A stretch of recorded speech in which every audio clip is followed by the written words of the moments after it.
ये धरती है जहां पर मेरा वजन 75 किलो है। अगर यहां पर मैं अपना वजन नापूंगा ना कांटे में जाकर के, तो मेरा वजन कितने किलो है? 75 किलो। लेकिन अगर मैं यहां पर रॉकेट में बैठा और उड़ करके चला गया चंद्रमा में, कहां चल गया मैं? धरती से रॉकेट में बैठ करके मैं पहुंच गया चांद पर, और अगर मैं चांद में जाकर के अपना वजन नापूंगा ना, तो मेरा वजन बहुत कम हो जाएगा, 20 किलो या फिर 10 किलो बचेगा। अब पूछो क्यों? तो बताता हूं ना क्यों। उसके लिए आपको यह जानना पड़ेगा कि भार क्या होता है और द्रव्यमान क्या होता है। अब कई सारे बच्चे पूछेंगे कि सर ये छोटी छोटी चीज पढ़ाते हैं। देखो बच्चों, केमिस्ट्री में ना आपको बेसिक बनना चाहिए।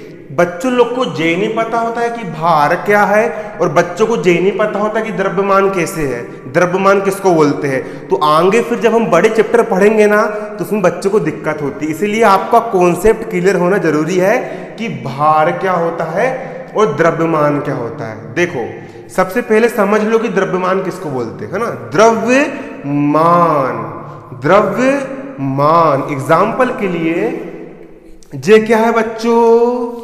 क्या है इसको? क्या बोलते हैं इसको? पहली बार देख रहा हूं मैं इसको। क्या है ये? क्या है भैया ये? बोलो क्या है? क्या है? ताला। अच्छा ताला है क्या? हाँ चलो, ये ताला है भैया। ये ताला है, ठीक। ये एक प्रकार का द्रव्य है। द्रव्य यानी पदार्थ। पिछली वीडियो में बता चुका हूं द्रव्य और द्रव में क्या अंतर होता है।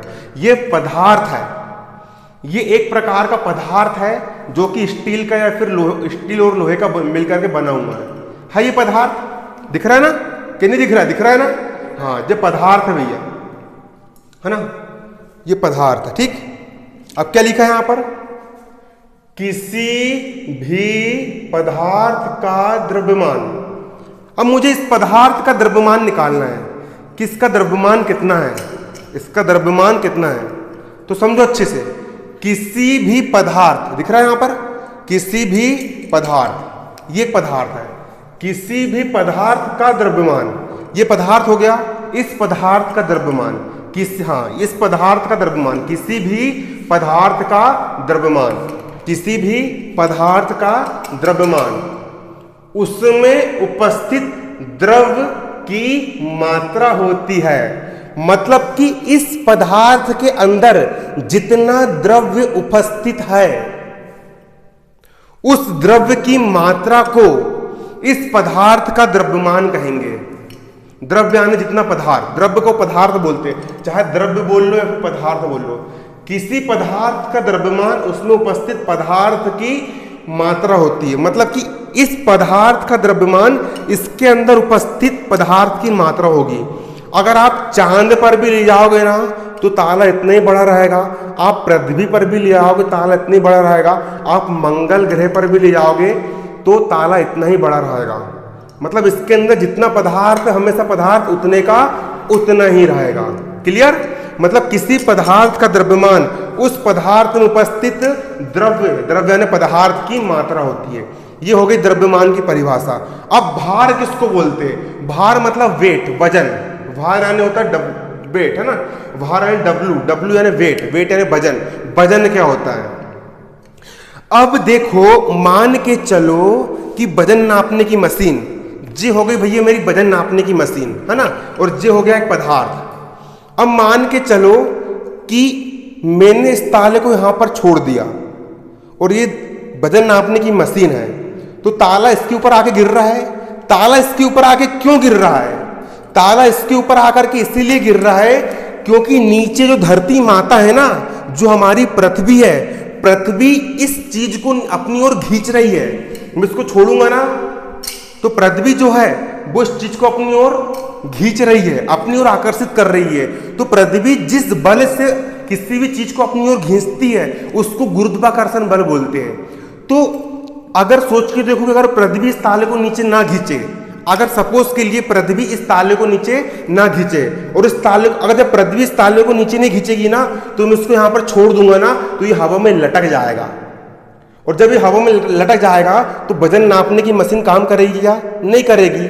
अरे होता क्या, हम इस ताले को यहाँ वजन नापने की मशीन पर रखते हैं और पृथ्वी भी इस ताले को अपनी ओर खींचती है, फिर हमको पता चलता है कि भैया ये वाला ताला जो है वो 200 ग्राम का ताला है। कितने ग्राम का ताला है? 200 ग्राम का ताला है। तो गुरुत्व लगता है ना, तो देखो भार में गुरुत्व शामिल होता है। भार जो होता है ना, भार एक प्रकार से द्रव्यमान, मतलब कि इसके अंदर कितना पदार्थ वाला द्रव्यमान, और गुरुत्व माने किस ताकत से पृथ्वी इसको खींच रही है। जब हम दोनों का गुणा करते हैं तो हमको भार प्राप्त होता है, हमको इसका वजन निकलता है। इसी कारण आप चंद्रमा पर जाओगे तो चंद्रमा इस ताले को थोड़ी कम ताकत से खींचेगा, तो वहां पर इस ताले का वजन थोड़ा कम हो जाएगा, है ना। आर तो चंद्रमा कम ताकत से खींचेगा क्योंकि चंद्रमा का गुरुत्वाकर्षण का मान कैसा होता है? कम होता है। आप अंतरिक्ष में ले जाओगे जहां पर गुरुत्वाकर्षण बिल्कुल नहीं होता, जहां पर ग्रेविटी बिल्कुल नहीं होती है, वहां पर ताला को आप छोड़ दोगे वो बिल्कुल जैसा वैसा लटके का लटका रहेगा।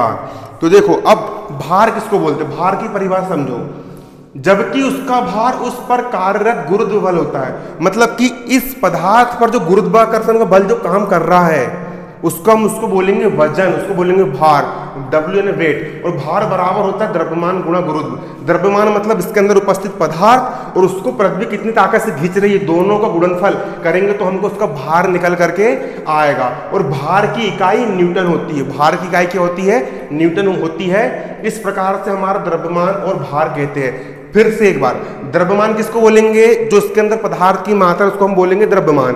और भार किसको बोलेंगे? जिस ताकत से पृथ्वी खींच रही है तो उसका जो वेट आता है उसको हम बोलेंगे भार। उम्मीद करता हूं कि आपको क्लियर हो गया होगा द्रव्यमान और भार किसे कहते हैं। धन्यवाद। जय हिंद, जय भारत। कैसा बना?